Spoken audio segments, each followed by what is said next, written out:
கர்த்தாவை சொல்லும் அடியேன் கேட்கிற நிகழ்ச்சி மூலமாக மீண்டும் நான் உங்களை சந்திப்பதில் சந்தோஷப்படுகின்றேன். நாம் சேர்ந்து கர்த்தருடைய வார்த்தையை நாம் தியானிப்போமாக. ஆகவே கடந்த காலங்கள் பல காரியத்தை நாம் குறித்து நாம் தியானித்தோம்.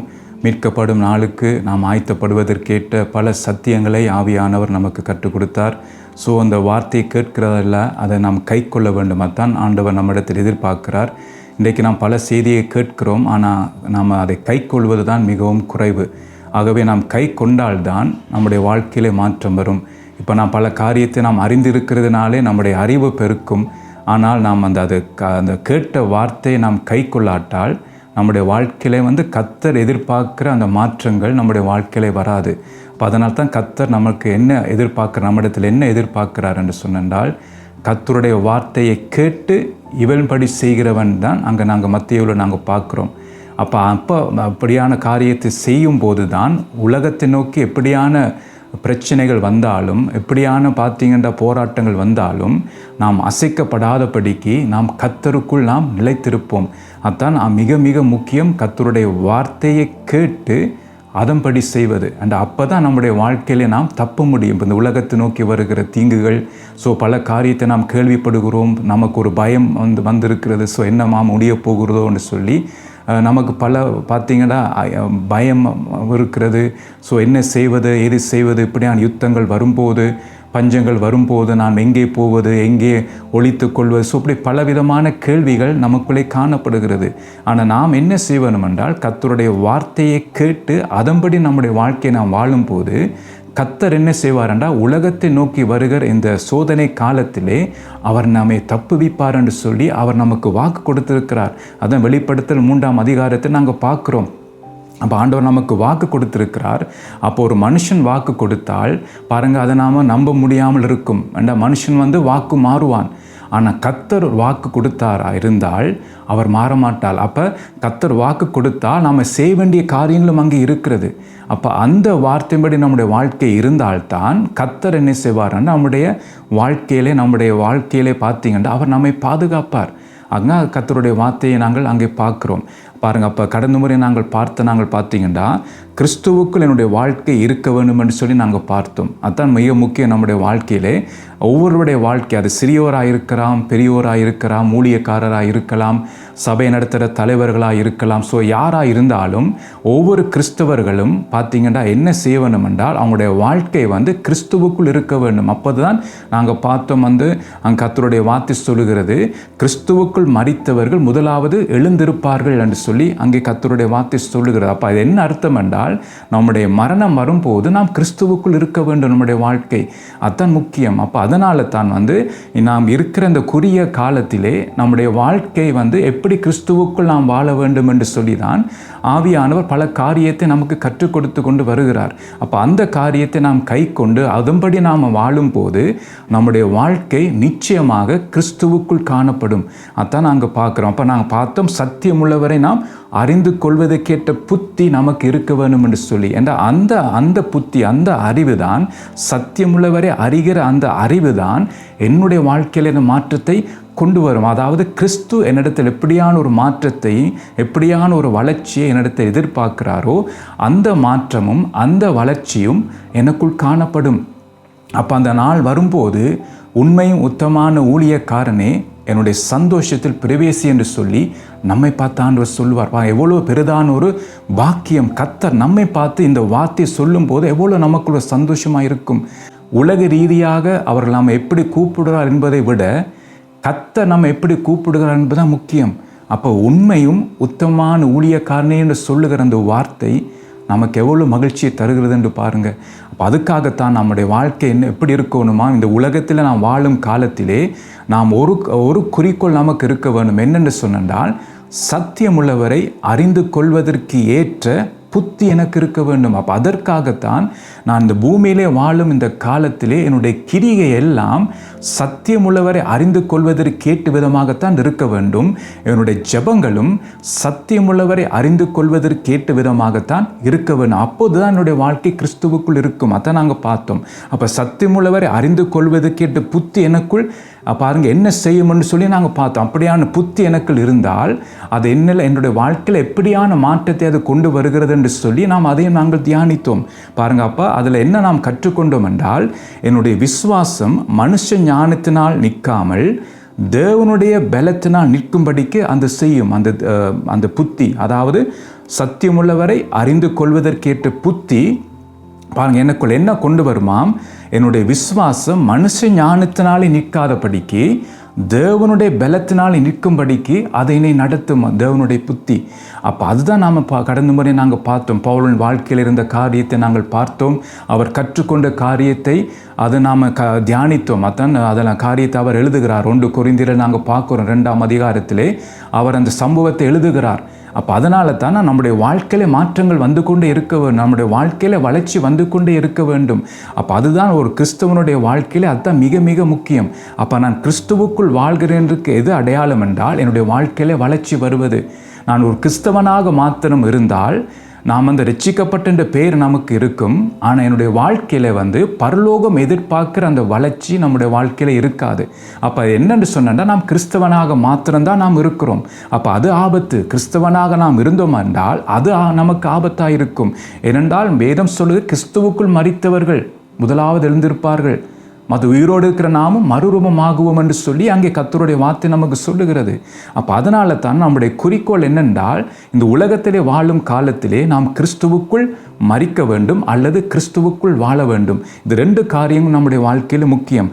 அதற்காகத்தான் பார்த்தீங்கன்னா சத்தியமுள்ளவரை அறிந்து கொள்வதற்கேற்ற புத்தி நமக்கு இருக்க வேண்டும் என்று சொல்லி நாம் பல காரியத்தை நாம் தியானித்தோம் பரிசுத்த ஆவியானோட உதவியோட. ஒரு வசனத்தை உங்களுக்கு நான் வாசிக்க விரும்புகிறேன். எபிரேயருக்கு எழுதின நிருபம் 12ஆம் அதிகாரம் 1ஆம் வசனத்தை என்னோடு எடுத்துக்கொள்ளுங்கள். ஆகையால் மேகம் போன்ற இத்தனை திரளான சாட்சிகள் நம்மை சூழ்ந்து கொண்டிருக்க, பாரமான யாவற்றையும் நம்மை சுற்றி நெருக்கி நிற்கிற பாவத்தையும் தள்ளிவிட்டு விசுவாசத்தை துறக்குவரும் முடிக்கிறவருமாய் இருக்கிற இயேசுவை நோக்கி நமக்கு நியமித்திருக்கிற ஓட்டத்தில் பொறுமையுடன் ஓட கடவும் என்று சொல்லி பாருங்க கர்த்தருடைய வார்த்தை நமக்கு எச்சரிக்கிறது. பாருங்க, இதில் வடிவாக பல காரியத்தை பரிசுத்த ஆவியானவர் இதில் எழுதி வைத்திருக்கிறார். பாருங்க, இதில் என்ன சொல்லப்பட்டிருக்கிறேன்டா, பாருங்க, மேகம் போன்ற இத்தனை திரளான சாட்சிகள் நம்மை சூழ்ந்து கொண்டிருக்க. அப்போ அதுக்கு முதல் வசனங்களை பார்த்தீங்கன்னா அதிகாரத்திலே பார்த்தீங்கன்னா 11ஆம் அதிகாரத்திலே பல பேர் தங்களுடைய விசுவாசத்திலே உறுதியாக நின்று பல காரியங்களை செய்ததை அங்கே பாருங்க கர்த்தருடைய ஆவியானவர் எல்லாம் வரிசையாக எழுதி கொண்டு வந்திருக்கிறார். அப்போ திரளான சாட்சிகள் நம்மை சூழ்ந்து கொண்டு இருக்கிறது தான். ஆனால் அந்த திரளான சாட்சிகள் பார்த்தீங்கன்னா அது என்ன சொல்லுகிறது, மேகம் போன்றன்னு சொல்லுகிறது. பாருங்க, இப்போ நாம் உலக ரீதியாக நாங்கள் பார்க்கும்போது இந்த மேகம் தொடர்ந்து இருக்காது. அதை நாங்கள் பார்க்கும்போது இருக்கும். ஆனால் அந்த மேகம் பார்த்தீங்கன்னா கொஞ்சம் நேரம் ஒரு 10 நிமிஷம் கழித்து பார்த்தீங்கன்னா அந்த மேகம் அந்த இடத்துல இருக்காது, அப்படியே அது கடந்து போயிடும். அதே போல தான் பார்த்தீங்கன்னா இப்போ திரளான சாட்சி நமக்கு இருக்குது தான். இப்போ பல சாட்சி நாம் கேட்கிறோம். பாருங்கள், எவ்வளோ வல்லமையான ஊழியக்காரர்கள் பரிசுத்தவான்களுடைய பல சாட்சிகள் பாருங்க, பலதை நாம் கேட்கும் போது நமக்கு ஒரு உற்சாகம் வருகிறது, நம்முடைய பாருங்க வைராக்கியம் வருகிறது. அப்போ அவரை போல என்னுடைய வாழ்க்கையும் இருக்க வேண்டும், கர்த்தருக்காக நான் பல காரியத்தை செய்ய வேண்டும், அவர் மூலமாக கர்த்தர் கிரியை செய்தது போல என்னுடைய வாழ்க்கை மூலமாகவும் கர்த்தர் பல காரியங்களை செய்ய வேண்டும் என்று சொல்லி நமக்கும் ஒரு பார்த்தீங்கன்னா ஒரு உற்சாகம் வருகிறது, அல்லது பார்த்தீங்கன்னா ஒரு வைராக்கியம் நமக்குள் வருகிறது. ஆனால் இது என்ன நாங்கள் கவனிக்க வேண்டும் என்றால், ஆவியானவர் எழுதியிருக்கிறார் என்னென்றால் மேகம் போன்ற திரளான சாட்சி நம்மை சூழ்ந்து கொண்டு இருக்கு. அப்போ அது என்னென்றா அந்த சாட்சிகள் எல்லாம் நம்ம விட்டு கடந்து போய்விட்டுரும். கேட்க நல்லா இருக்கிறது, ஆனால் அந்த சாட்சியினாலே என்னுடைய விசுவாசம் கட்டப்படக்கூடாது. அதாங்க நாங்கள் பார்க்குறோம். அப்போ என்னுடைய விசுவாசம் நிலைத்திருக்க வேண்டும் என்றால், என்னுடைய விசுவாசம் உறுதியாக இருக்க வேண்டும் என்றால் சாட்சியின் மூலமாக என்னுடைய விசுவாசம் ஆரம்பிக்கப்படக்கூடாது. அதான் வேதம் நமக்கு அதெல்லாம் மேகம் போன்ற திரளான சாட்சிகள் நல்ல சாட்சிகள் தான். ஸோ அந்த நல்ல சாட்சி தான். ஆனால் என்னுடைய விசுவாசம் அதன் அடிப்படையிலே என்னுடைய விசுவாசம் நிற்கக்கூடாது என்றால் அது எப்படி பாருங்கள் மேகம் கடந்து போகுமோ அதே போலத்தான் பார்த்தீங்கன்னா காலப்போக்கில் என்னுடைய விசுவாசமும் தளர்ந்து போய்விட்டுரும். அப்போ என்னுடைய விசுவாசம் உறுதியாக இருக்க வேணும் என்றால் கர்த்தருடைய ஆவியா நமக்கு என்ன சொல்லுகிறார் என்றால் பார்த்தீங்கன்னா என்ன சொல்லுகிறது பாருங்கள், ஒரு பக்கம் திரளான சாட்சி நம்மை சூழ்ந்து கொண்டு தான் இருக்குது. ஆனால் அதெல்லாம் மேகம் போன்றதாக இருக்குது. அதை ஒரு நாள் கடந்து போய்விட்டுரும். ஆனால் நாம் என்ன செய்வோமாம் பாருங்கள், பாரமான யாவற்றையும் நம்மை சுற்றி நெருக்கி நிற்கிற பாவத்தை நாம் தள்ளிவிட வேண்டும். அப்போ ஒரு பக்கம் அவர்கள் நல்ல சாட்சியாக வாழ்ந்தார்கள் தான். மோசே எடுத்தாலும் என்ன பாருங்கள், பல பேர் சாட்சியாக வாழ்ந்த மனிதர்கள் தான். ஆனால் பார்த்தீங்கன்னா அவர்களுடைய சாட்சி பாருங்கள் அது நமக்கு உற்சாகம் தருகிறது தான். ஆனால் என்னுடைய விசுவாசம் உறுதியாக இருக்க வேண்டும் என்றால் நான் செய்ய வேண்டியது சொல்லுகிறது என்னென்றால் என்னுடைய வாழ்க்கையிலே காணப்படுகிற அந்த பாரத்தையும் என்னை சுற்றி நெருக்கி நிற்கிற அந்த பாவத்தையும் நான் தள்ளிவிட வேண்டும். அப்போ அது தள்ளிவிட்டால்தான் நான் என்ன செய்ய வேண்டும் என்று சொன்ன அடுத்த வசனம் சொல்லுகிறது, விசுவாசத்தை துவக்கிறவரும் முடிக்கிறவருமாய் இருக்கிற இயேசுவை நோக்கி. அதான் முக்கியம். அப்போ என்னுடைய விசுவாசம் யார் துவக்குகிறார் என்று சொன்னா இயேசு கிறிஸ்து தான் துவக்குகிறார். அவர் தான் என்னுடைய விசுவாசத்தை முடிக்கவும் அவர் தான் செய்கிறவர். அப்போ அதனால் பாருங்கள், நான் யாரை நோக்கி நான் பார்க்க வேண்டும் என்றால் திரளான சாட்சிகளை நோக்கி நான் பார்ப்பதை அல்ல, நான் யாரை நோக்கி பார்க்க வேண்டும் என்றால் என் விசுவாசத்தை துவக்கிறவராகிய இயேசுவை நோக்கி நான் பார்க்க வேண்டும். அப்போ அவரை நோக்கி நான் பார்த்தால்தான் என்னுடைய வாழ்க்கையில் இருக்கிற பாரத்தை நான் தள்ளிவிட முடியும், சுட்டி நெருக்கி நிற்கிற என்னுடைய பாவத்தை நான் தள்ளிவிட முடியும். அப்போ பார்த்தீங்கன்னா விசுவாசத்தின் பட்டியலில் உள்ளவர்களை நான் நோக்கி பார்த்தால் எனக்கு உற்சாகம் வரும் முடிய, ஆனால் என்னுடைய பாவத்தை தள்ளிவிட அவர்களால் முடியாது. அவர்களை நோக்கி பார்க்கிறதுனாலே, அந்த திரளான சாட்சிகளை நோக்கி நான் பார்க்கிறதுனாலே என்னுடைய வாழ்க்கையிலே மாற்றம் வராகிற ஒரு உற்சாகம் வரும். அந்த நேரத்திலே கேட்கும் போது உற்சாகம் வரும், ஒரு பார்த்தீங்கன்னா ஒரு வைராக்கியம் வரும். ஆனால் எனக்குள் இன்னும் அந்த பாவம் இருக்கும், இன்னும் எனக்குள் அந்த பாரங்கள் இருக்கிறது. அப்போ என்னுடைய என்னுடைய பாவத்தை நாம் தள்ள வேண்டும் என்றால் என் விசுவாசத்தை துவக்கிற இயேசுவை நோக்கி நான் பார்க்க வேண்டும். அப்போ என்னுடைய ஓட்டத்தை நான் எப்படி ஓட வேண்டும் என்றால் இயேசுவை நோக்கி நான் ஓட வேண்டும். இந்த அவரை நோக்கி நான் பார்த்து ஓடினால்தான் பாருங்க எனக்கு பொறுமை கடந்து வரும். என்ற அந்த ஓட்டம் பார்த்தீங்கன்னா இந்த ஓட்டத்திலே பல தடைகள் வரும், பல சோர்வுகள் வரும், பலவிதமான பார்த்தீங்கன்னா வீழ்ச்சிகள் வரும். அப்போ அதெல்லாம் நான் எழுந்து ஓட வேணும் என்றால் நான் இயேசுவை நோக்கி பார்த்தால் தான் முடியும். பாருங்கள், திரளான சாட்சிகளை நோக்கி நான் பார்த்தால் என்னுடைய வாழ்க்கையில் பார்த்தீங்கன்னா மாற்றங்கள் வராது. அதனால தான் வேதம் சொல்லுது, அது மேகம் போன்ற திரளான சாட்சிகள் நல்லது தான். இவ்வளோ திரளான சாட்சிகள் இருக்கிறது நல்லது தான். ஆனால் என்னுடைய பாவத்தை தள்ளுவதற்கும் பாருங்கள் என்னுடைய பாரத்தை தள்ளி போடுவதற்கும் என் ஓட்டத்தை பொறுமையாக நான் ஓடுவதற்கும் நான் திரளான சாட்சியை நோக்கி பார்க்கக்கூடாது. நான் யாரை நோக்கி பார்க்க வேண்டும் என்றால் இயேசுவை நோக்கி நான் பார்க்க வேண்டும். ஏனென்றால் என்னுடைய விசுவாசத்தை துவக்க பண்ணினவர் யார் என்றால் இயேசு கிறிஸ்து என்ற அவர்தான் என்னுடைய விசுவாசத்தையும் முடிக்க போகிறார். அப்போ அதனால தான் இயேசுவை நோக்கி நாம் பார்க்க வேண்டும். அதான் நாங்கள் கடந்த முறை நாங்கள் பார்த்து கொண்டு வருகிறோம். அப்போ கிறிஸ்துவுக்குள் வரும் வாழும் வாழ்க்கை முக்கியம். பாருங்கள், அப்போ என்னுடைய வாழ்க்கையிலே பலவிதமான தடைகள் வரும். சத்துரு கொண்டு வருவான், பல சோர்வுகள் கொண்டு வருவான், நமக்கு பாரத்தை கொண்டு வருவான். அப்போ அந்த பாரத்தை நான் நீக்கி போட வேண்டும் என்றால் திரளான சாட்சியில் இருக்கிற நல்லது தான், நல்ல சாட்சியான வாழ்க்கையை வாழ்ந்தார்கள் தான். ஆனால் நான் யாரை நோக்கி பார்க்க வேண்டும் என்றால் இயேசுவை நோக்கி பார்க்க வேண்டும் என்று அவரை நோக்கி நான் பார்த்தால்தான் என்னுக்குள் இருக்கிற அந்த பாரத்தை அவர் எடுத்து போடுவார். அதுக்கேற்ற பலன் எனக்கு ஆண்டவர் தருவார்.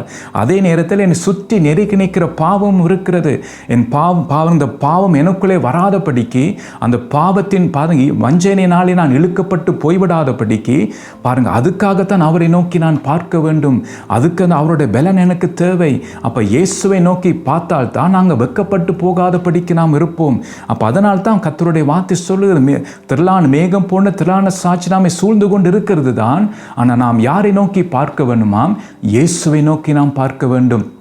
அப்போ அவரை நோக்கி பார்த்தால்தான் என் ஓட்டத்தை நான் வெற்றியாக ஓட முடிக்கனாலே கர்த்தருடைய பலன் தருவார். அதுதான் இங்கே அந்த காரியத்தை நாங்கள் பார்க்குறோம் பாருங்கள். அப்போ தொடர்ந்து நான் கர்த்தருடைய வார்த்தையை நாம் தியானிப்போம். அதனால தான் நான் பலமுறை உங்களுக்கு சொல்லுகிறேன், சத்தியம் உள்ளவரை நாம் அறிந்து கொள்ள வேண்டும். அதுதான் வேதம் சொல்லுகிறது, சத்தியத்தையும் அறிவீர்கள், சத்தியம் உங்களை விடுதலையாக்கும். அப்போ நான் சத்தியம் உள்ளவரை அறிய என்னுடைய வாழ்க்கையிலே பார்த்தீங்கன்னா பாருங்கள், எதில் நான் கட்டப்பட்டு இருந்தேனோ கடந்த நாட்களிலே, அப்போ நான் சத்தியமுள்ளவரை அறிந்து கொள்ள என்னுடைய வாழ்க்கையில் ஒரு விடுதலை கர்த்தர் தந்து கொண்டே வருவார். அதான் சத்தியமுள்ளவரை நாம் நாம் அறிய வேண்டும், சத்தியத்தையும் அறிவீர்கள் என்று சொல்லப்பட்டிருக்கு. அப்போ சத்தியம் உள்ளவரை நான் அறிய நான் சத்தியத்தை அறிந்து கொண்டு வருகிறேன்.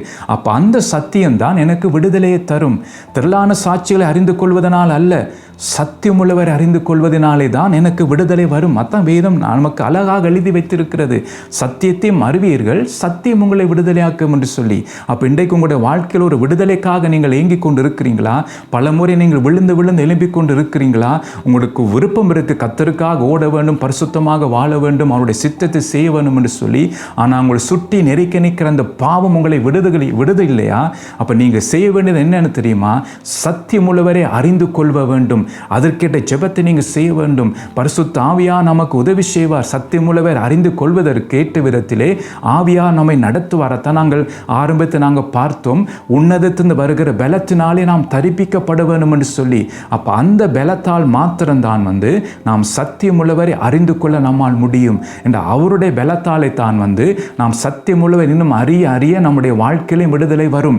அதான் வேதம் சொல்லுகிறது, கர்த்தரே ஆவியானவர், கர்த்தருடைய ஆவி எங்கேயோ அங்கே நமக்கு விடுதலை உண்டு. அப்போ ஆவியான எனக்குள் இருந்து கிரியை செய்யும் போது பார்த்தீங்கன்னா எனக்கு விடுதலை வரும். அதான் நாங்கள் காரியத்தை நாங்கள் பார்த்தோம். ஆக இன்றைக்கு தொடர்ந்து மிச்ச காரியத்தை நாங்கள் பார்ப்போம். இன்றைக்கு நாங்கள் பார்க்க போகிறது என்னென்றால், பாருங்கள், கிறிஸ்துவுக்கு என்னுடைய வாழ்க்கை இருப்பதற்கு நான் என்ன செய்ய வேண்டியது என்ன தான் நாங்கள் பார்த்து கொண்டு வரோம். ஸோ இன்றைக்கு நாங்கள் 2வது காரியத்தை நாங்கள் பார்ப்போம். 1 யோவான் 5ஆம் அதிகாரம் 20ஆம் வசனத்தை திரும்பவும் அவருக்கு வாசிப்போம். அன்றியும் நாம் சத்தியமுள்ளவரை அறிந்து கொள்வதற்கு தேவனுடைய குமாரன் நமக்கு புத்தியை தந்திருக்கிறார் என்றும் அறிவோம். அவருடைய குமாரனாய் இயேசு கிறிஸ்து எண்ணப்பட்ட சத்தியம் உள்ளவருக்குள்ளும் இருக்கிறோம்.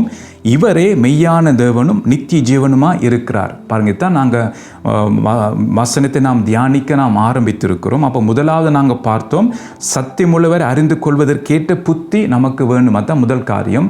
2வது நாங்கள் பார்க்க போகிறோம் என்னென்றால், இயேசு கிறிஸ்து எண்ணப்பட்ட சத்தியம் உள்ளவருக்குள் என்னுடைய வாழ்க்கை இருக்க வேண்டும். அப்போ நான் சத்தியமுள்ளவரை அறிந்தால்தான் அடுத்த ஸ்டெப் பார்த்தீங்கன்னா சத்தியம் உள்ளவருக்குள்ளும் என்னுடைய வாழ்க்கை இருக்கும். அப்போ நான் அவரை அறிகிற அறிவை பொறுத்து தான் என்னுடைய வாழ்க்கை சத்தியம் உள்ளவருக்குள் இருக்கா இல்லையான்னு சொல்லி நாம் அதை பார்க்கக்கூடிய விதமாக இருக்கும். அப்போ நாம் கிறிஸ்தவனாக மாத்திரம் இருந்தால் என்னுடைய வாழ்க்கை சத்தியம் உள்ளவருக்குள் இருக்காது. அப்போ நான் சத்தியம் உள்ளவருக்குள் நான் இருக்க வேணும் என்றால் வேதம் நமக்கு வடிவாக சொல்லி தருகிறது, சத்தியம் உள்ளவரை நாம் அறிந்து கொள்ளக்கூடிய அந்த புத்தி நமக்கு வேண்டும். அப்போ அதுதான் நம்முடைய குறிக்கோளாக இருக்க வேண்டும். அதுதான் நம்முடைய முழு நோக்கமாக இருக்க வேண்டும். எப்படியாவது நாம் சத்தியமுள்ளவரை நான் அறிந்து கொள்ள வேண்டும். மோசே அதை விரும்பின, ஆண்டவரே உம்மை நான் அறிவதற்கு உம்முடைய வழியை எனக்கு காட்டும் என்று சொல்லி அவர் அங்கே ஜெபம் பண்ணுகிறார் மோசே. பாருங்க, அவர் அந்த வாஞ்சை. அப்போ இன்றைக்கு அப்படியான வாஞ்சை நமக்கு இருக்கிறதா? ஆண்டவரே சத்தியமுள்ளவரை நான் அறிந்து கொள்வதற்க அந்த புத்தி எனக்கு வேண்டுமே ஆண்டவர் என்று சொல்லி நம்முடைய இருதயம் அதை வாஞ்சிக்கிறதா? பாருங்க, அதான் நாங்கள் பாருங்கள், சங்கீதம் 63ஆம் சங்கீதத்தை நாங்கள் பார்க்கும்போது என் ஆத்மா உண்மையில் தாகமாக இருக்குதுன்னு சொல்லி அங்கே நாங்கள் பார்க்குறோம். அப்போ நம்முடைய ஆத்மாவில் அந்த தாகம் வந்தால்தான் பாருங்கள் அந்த நமக்குள் அந்த சரீரத்தில் அந்த வாஞ்சை வரும். அப்போ இன்றைக்கு நம்முடைய சரீரத்தில் அந்த வாஞ்சை இல்லைன்னு சொன்னால் ஆத்மாவில் அந்த தாகம் இல்லை. அப்போ கிறிஸ்துவை நான் அறிகிற அறிவு நமக்கு வர வேணும் என்றால், பாருங்கள், சத்தியம் உள்ளவரை நான் அறிகிற அறிவு எனக்கு வேணும் என்றால் முதலாவது என்னுடைய ஆத்மாவிலே அந்த தாகம் வர வேண்டும். அப்போ அந்த தாகம் வந்தால்தான் அதனுடைய பாருங்கள் சரீரம் அதை வாஞ்சிக்கும். அதான் சங்கீதம் 63 1ஆம் வசனத்தில் வடிவாக அங்கே எழுதியிருக்கிறது. அப்போ அதுதான் முக்கியம். அப்போ இன்றைக்கு நம்முடைய ஆத்மாவிலே பாருங்கள் சத்தியமுள்ளவரை அறிந்து கொள்வதற்கேற்ற தாகம் இருக்கா? அப்படி அந்த தாகம் இருந்தால்தான் சரீரம் அதை வாஞ்சிக்கும். அப்போ இன்றைக்கு நம்முடைய சரீரம் பார்த்தீங்கன்னா அதை ஏன் வாஞ்சிப்பது இல்லை என்றால் என்னுடைய ஆத்மா வேறு காரியங்களிலே அது தாகமாக இருக்கிறது. அந்த வேறு காரியங்களை என் ஆத்மா தேடுகிறது. அது என்னென்னா உலக காரியங்கள். அதை நாம் தேடுகிறபடியால் என்னுடைய சரீரத்தில் அந்த வாஞ்சை இல்லை. அதனால் தான் நாம் கிறிஸ்தவனாக நாம் வாழ்ந்து கொண்டு இருக்கிறோம். அப்போ என்னுடைய ஆத்மாவிலே அந்த தாகம் வந்தால்தான் பாருங்கள் என்னுடைய சரீரமும் அதை வாஞ்சிக்கும். அப்போ என்னுடைய வாழ்க்கை சத்தியம் உள்ளவருக்குள் இருக்கும். அதான் நாங்கள் பார்க்குறோம். அப்போ சத்தியம் உள்ளவருக்குள் என்னுடைய வாழ்க்கை இருக்க வேண்டும். அப்போ கிறிஸ்துவுக்குள் என்னுடைய வாழ்க்கை எப்படி இருக்க வேண்டும் என்று சொல்லி நாங்கள் பார்க்க போகிறோம்.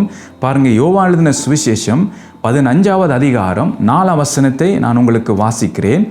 என்னை நிலைத்திருங்கள், நானும் உங்களில் நிலைத்திருப்பேன். கொடியானது திராட்சை செடி நிலைத்திராவிட்டால் அது தானாய் கனி கொடுக்க மாட்டாது போல நீங்களும் என்னை நிலைத்திராவிட்டால் கனி கொடுக்க மாட்டீர்கள். பாருங்க, கர்த்தருடைய வார்த்தை வடிவாக நமக்கு சொல்லி தருகிறது. அப்போ கிறிஸ்துவுக்குனுடைய வாழ்க்கை எப்படி இருக்க வேண்டும் என்றால், முதலாவது அங்கே வேதம் என்ன சொல்லுகிறது? நான் கிறிஸ்துவில் நிலைத்திருக்க வேண்டும். அதான் முக்கியம், நிலைத்திருப்பது. இன்றைக்கு நாம் எல்லாம் நல்ல ஒரு ஆரம்பம் நம்முடைய வாழ்க்கையில் இருக்குது என்றால் நாம் எல்லாரும் ரட்சிக்கப்பட்டிருக்கிறோம். அது ஆரம்பம். அந்த ஆரம்பம் பார்த்தீங்கன்னா அதை எப்படி முடிக்க போகிறோம் என்பதுதான் முக்கியம். அதான் இந்த காரியத்தை நாங்கள் பார்க்குறோம். அப்போ நம்முடைய ரட்சிப்பு பூரணம் அடைய வேண்டும். நம்முடைய ரட்சிப்பு வளர்ந்து கொண்டே வர வேண்டும். அப்போ நாம் ரட்சிப்பிலே நாம் நிலைத்திருக்க வேண்டும். அப்போ அதுக்காகத்தான் நாம் என்ன செய்ய வேண்டும் என்றால், என்னுடைய ஆரம்பம் பாருங்கள், ரட்சிக்கப்பட்ட என்னுடைய ஆரம்பம் என் முடிவில் நான் தொடர்ந்து அந்த ரட்சிப்பில் நிலைத்திருக்க வேண்டும். பாருங்கள், இன்றைக்கு எத்தனை பேர் ஒரு ஓட்டத்தை ஆரம்பித்து இருக்கிறார்கள். ஆனால் இன்றைக்கு எத்தனை பேர் பார்த்தீங்கன்னா பின்வாங்கி போயிருக்கிறார்கள். கர்த்தருக்கு முதுகை காட்டி கொண்டிருக்கிறார்கள். இன்றைக்கு அநேகர் பார்த்தீங்கன்னா கிறிஸ்தவர்களாக வாழ்ந்து கொண்டிருக்கிறார்கள். அவங்களுடைய வாழ்க்கையில் எந்த மாற்றங்களும் இல்லாமல் அவங்களுடைய வாழ்க்கை பார்த்தீங்கன்னா ஒரு பரிதாபமான நிலைமையில் இருக்கிறது. அதான் வெளிப்படத்தில் சொல்லப்படுகிறது, வெதுவெதுப்பான ஒரு வாழ்க்கை. இன்றைக்கு அநேகருடைய வாழ்க்கை அப்படித்தான் இருக்கிறது. அதுக்கு என்ன காரணம் என்றால், கிறிஸ்துவில் நாம் நிலைத்திருக்கவில்லை. ஆரம்பத்தில் நாம் வாஞ்சியோடு நாம் என்ன செய்தோம்? கிறிஸ்துவை நாம் தேடினோம். கர்த்தருடைய வார்த்தை மீது நமக்கு ஒரு தாகம் இருந்தது, வாஞ்சை இருந்தது. ஆனால் காலப்போக்கில் பார்த்தீங்கன்னா உலகம் நம்மை மேற்கொண்டபடியினாலே, உலக ஆசை நமக்குள் கடந்து வந்தபடியினாலே பாருங்கள், நம்முடைய வாஞ்சை நம்முடைய தாகமும் பார்த்தீங்கன்னா கிறிஸ்துவையும் இல்லாமல் போய்விட்டது. கிறிஸ்துவை நாம் தேடாமல் விட்டுட்டோம். நாம் பேருக்கு நாம் தேடினோம், பழக்க வழக்கத்தினாலே நாம் தேடுகிறோம். ஆனால் அந்த பார்த்தீங்க ஆத்ம தாகத்தினாலே நாம் கர்த்தரை தேடாமல் விட்டுவிட்டோம். அதனால தான் என்னுடைய வாழ்க்கை கிறிஸ்துவை நிலைத்திருக்காத ஒரு வாழ்க்கையாக இருக்கிறது. அப்போ என்னுடைய வாழ்க்கை கிறிஸ்துவுக்குள் இருக்க வேண்டும் என்றால், என்னுடைய வாழ்க்கையில் எது முக்கியம் என்றால், நான் கிறிஸ்துவை நிலைத்திருக்க வேண்டும். அப்போ நான் நிலைத்திருந்தால்தான் பாருங்க, கர்த்தர் எதிர்பார்க்குற அந்த கனியை நான் கொடுக்க முடியும். அதான் நாங்கள் பார்க்குறோம், என்னை நிலைத்திருங்கள், நானும் உங்கள் நிலைத்திருப்பேன் என்று ஆண்டவர் சொல்லுகிறார். அப்போ அவர் என்னை நிலைத்திருக்கிறதுக்கு நான் செய்ய வேண்டிய காரியம் இருக்கு என்னென்றால், நான் முதல் அவர் நிலைத்திருக்க வேண்டும். அப்போ நான் முதலில் அவர் நிலைத்திருந்தால்தான் அவர் என்னை நிலைத்திருப்பார். அது முக்கியம். அப்போ ஒரு கேள்வியை நான் உங்கள் மத்தியில் நான் கேட்க விரும்புகிறேன். இயேசு கிறிஸ்து உங்களை நிலைத்திருக்கிறாரா?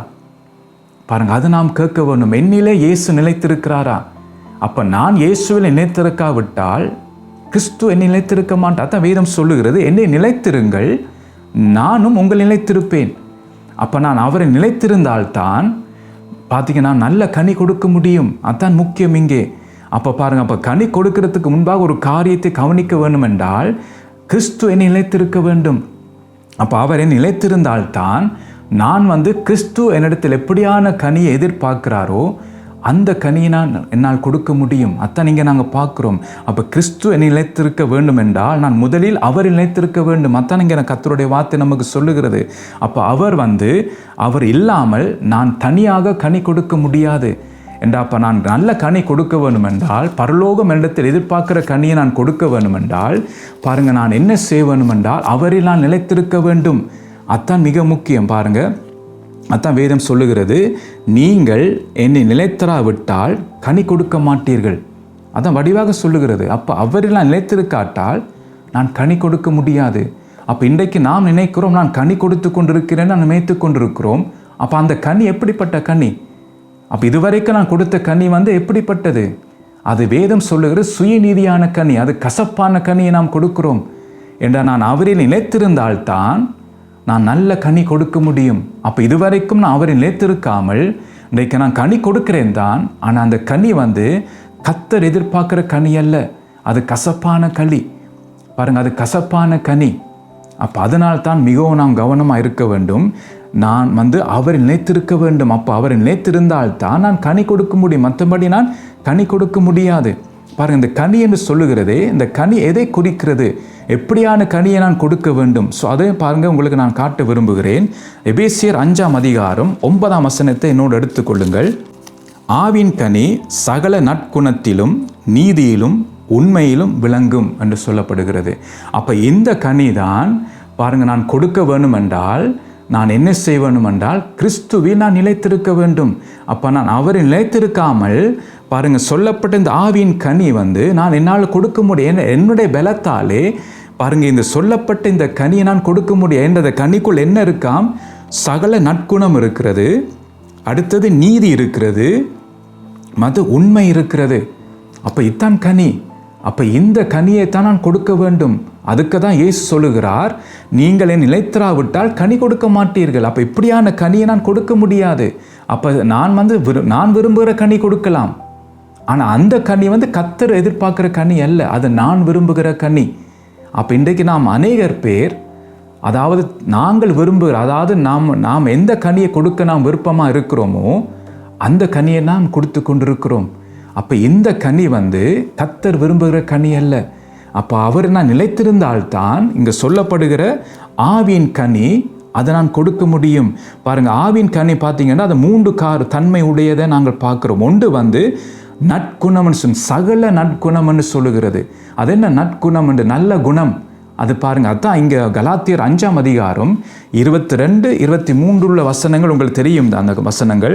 ஸோ அது திரும்ப ஒருக்க நான் வாசிக்க விரும்புகிறேன்.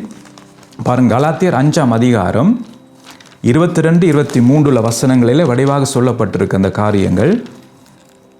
ஆவின் கனியோ அன்பு, சந்தோஷம், சமாதானம், நீடிய பொறுமை, தயவு, நற்குணம், விசுவாசம், சாந்தம், இச்சை அடக்கம். பாருங்கள், இப்படிப்பட்டவர்களுக்கு விரோதமான பிரமாணம் ஒன்றும் இல்லை. பாருங்கள், அப்போ தான் ஆவியின் கனி அதான் நாங்கள் பார்க்குறோம். அங்கே எபேசியர் 5:9 நற்குணம்னு சொல்ல சகல நற்குணம். இதுதான் நாங்கள் 9 காரியங்கள்னா 9 குணாதிசயங்களை தான் இங்கே நாங்கள் பார்க்குறோம். அதான் சகல நற்குணம் என்று சொல்லி அங்கே எபேசியரை நாங்கள் பார்க்கக்கூடிய விதமாக இருக்கிறது. அதான் ஆவியின் கனி சகல நற்குணம், 9 குணாதிசயங்கள் அங்கே நாங்கள் பார்க்குறோம் கலாத்தியர். அப்போ இதுதான் சகல நற்குணம். அப்போ இந்த குணங்கள் நம்முடைய வாழ்க்கையிலே காணப்பட வேண்டும். அப்போ இன்றைக்கு நாம் பரிசோதித்து பார்க்க வேண்டும், இந்த ஆண்டவர் சொல்லுகிற, கர்த்தருடைய வார்த்தை சொல்லுகிற இந்த சகல நற்குணம் எனக்குள் காணப்படுகிறதா பாருங்க. அப்போ அதனால் என்ன நாங்கள் பார்க்குறோம்டா, அப்படி அது இல்லைன்னு சொன்னால் அப்போ நான் கொடுக்குற கனி சுயநீதியாலே கொடுக்குற கனி தான் அது. அதான் பரிசேரெல்லாம் அந்த அப்படிப்பட்ட கனியை தான் அவர்கள் கொடுத்து கொண்டு வந்தார்கள். வாரத்தில் 2 முறை உபவாசம் இருப்பது, தசமாகம் கொடுப்பது, காணிக்கை கொடுப்பது. பாருங்கள், அதெல்லாம் ஒரு செய்ய வேண்டிய, கிறிஸ்தவனாக செய்ய வேண்டிய காரியங்கள் எல்லாம் செய்யும் போது நாம் என்ன நினைக்கிறோம், நான் கனி கொடுக்கிறேன் என்று சொல்லி. ஆனால் அந்த கனியை கர்த்தர் எதிர்பார்க்கவில்லை. கர்த்தர் எதிர்பார்க்குற கனி பார்த்தீங்கன்னா என்னுடைய வாழ்க்கையிலே மாற்றங்கள் வருவது. அதான் நல்ல குணம் என்று சொல்லி எங்கே நாங்கள் பார்க்குறோம், நற்குணங்கள். அப்போ அந்த 9 குணாதிசயங்களை நாங்கள் பார்க்கக்கூடியதாக இருக்கிறது. அப்போ இந்த காரியம்தான் என்னுடைய வாழ்க்கையிலே வர வேண்டும். அதற்காகத்தான் பார்த்தீங்கன்னா நான் யாரில் நிலைத்திருக்க வேண்டும், கிறிஸ்துவுமே நான் நிலைத்திருக்க வேண்டும். அப்போ அவரில் நிலைத்திருந்தால்தான் இந்த கர்த்தர் எதிர்பார்க்கிற இந்த கனியை என்னால் கொடுக்க முடியும். மற்றபடி என்னுடைய பலத்தாலே கொடுக்க முடியாது. அதான் சொன்ன, நீங்கள் என்ன நிலைத்தராவிட்டால் கனி கொடுக்க மாட்டீர்கள். அப்போ இந்த கனியை நான் கொடுக்க முடியாது. நான் வேறு கனி கொடுக்கலாம், நாம் நினைக்கிற கனி கொடுக்கலாம், நாம் விரும்புகிற கனியை கொடுக்கலாம். ஆனால் அந்த கனியை கர்த்தர் எதிர்பார்க்கவில்லை. அப்போ எதிர்பார்க்குற கனி பார்த்தீங்கன்னா நல்ல குணம், அது நமக்கு இருக்க வேண்டும். அடுத்தது பார்த்தீங்க 2வது நீதி. பாருங்க, சுயநீதி இருக்கிறது, தேவனுக்குரிய நீதி இருக்கிறது. அதான் ரோமர் 10ஆம் அதிகாரம் 2-3 வசனம் கடந்த முறை நாம் தியானித்தோம். அப்போ இன்றைக்கு நம்முடைய நீதி எப்படி இருக்கிறது? சுயநீதியாக இருக்கிறதா? பரிசேர் வேதப்பாரர்களைப் போல.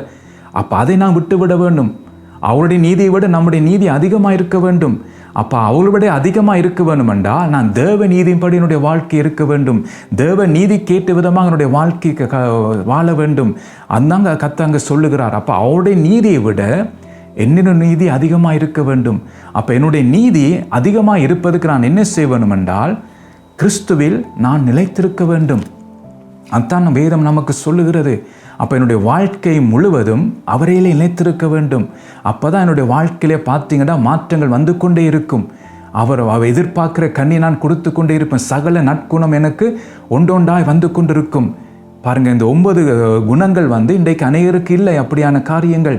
அப்போ அதற்கு அந்த நிலைமைக்கு நான் வர வேண்டும் என்றால் நான் அவரில் நிலைத்திருக்க வேண்டும். அப்போ காலப்போக்கில் பார்த்தீங்கன்னா இந்த சொல்லப்பட்ட அந்த 9 நற்குணங்கள் என்னுடைய வாழ்க்கையிலே காணப்படும். அது முடியும், கர்த்தர் செய்வார். அதுக்கு தான் உன்னதத்திலிருந்து வருகிற பலத்தினாலே நாம் தரிப்பிக்கப்பட வேண்டும் என்று சொல்லி வேதம் நமக்கு சொல்லுகிறது.